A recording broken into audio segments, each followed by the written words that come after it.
Assalamualaikum warahmatullahi wabarakatuh. Perkenalkan, nama saya Dekin Saputri dari kelas 1 APGSD NPM 50215. Pengertian kemampuan. Menurut Robbins, dalam surat 2013, kemampuan adalah sesuatu kapasitas individu untuk mengerjakan berbagai tugas dalam suatu pekerjaan. Kemampuan seseorang pada hakikatnya tersusun dari dua perangkat faktor, yaitu kemampuan intelektual dan kemampuan fisik. Kemampuan intelektual adalah kemampuan yang diperlukan untuk menjalankan kegiatan mental. Sedangkan kemampuan fisik adalah kemampuan yang diperlukan untuk melaksanakan tugas-tugas yang menuntut stamina, kecepatan, kekuatan, dan keterampilan serupa. Dapat disimpulkan bahwa kemampuan adalah kecakapan atau potensi seseorang individu untuk menguasai keahlian dalam mengerjakan beragam tugas dalam suatu pekerjaan atau suatu penilaian atas tindakan seseorang. Yang kedua, pengertian kemampuan komunikasi secara efektif.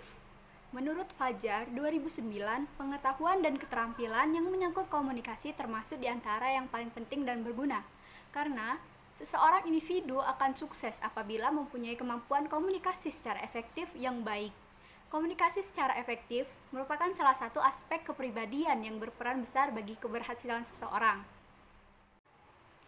Menurut Shannon dan Weaver dalam Wiryanto 2004, komunikasi adalah bentuk interaksi manusia yang saling mempengaruhi atau sama lain, sengaja atau tidak sengaja, dan tidak terbatas pada bentuk komunikasi verbal.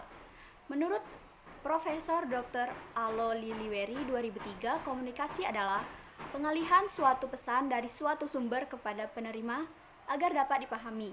Dapat disimpulkan bahwa komunikasi adalah suatu proses pembentukan, penyampaian, penerimaan, dan pengolahan pesan yang terjadi dalam diri seseorang.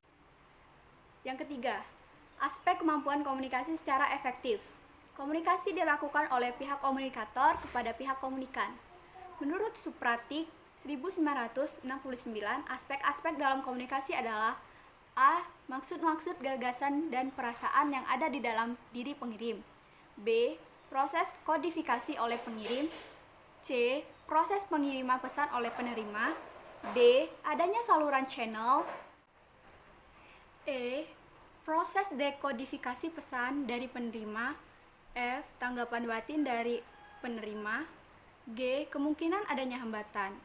Menurut Mulia dan Jalaluddin 2003 mengungkapkan bahwa aspek-aspek komunikasi yaitu A. Sumber, B. Penyandian, C. Pesan, D. Saluran, E. Penerimaan, F. Penyajian, G. Respon penerima, H. Umpan balik. Berdasarkan sumber, maka aspek-aspek yang paling penting dalam kemampuan komunikasi adalah komunikasi, komunikator, dan komunikan, media dan pesan, sesuatu yang ingin disampaikan. Yang keempat, kriteria kemampuan komunikasi secara efektif. Keefektifan komunikasi dapat dinilai apabila tujuan yang ingin dicapai jelas ada.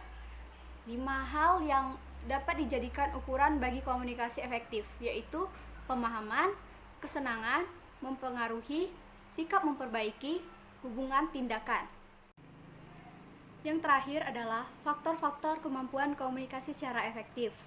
Menurut Dedi, faktor-faktor yang mempengaruhi keberhasilan kemampuan menggunakan bahasa lisan sangat ditentukan oleh situasi, ruang, waktu, tema, dan isi. Baiklah, itu saja yang dapat saya sampaikan. Terima kasih, saya akhiri. Wassalamualaikum warahmatullahi wabarakatuh.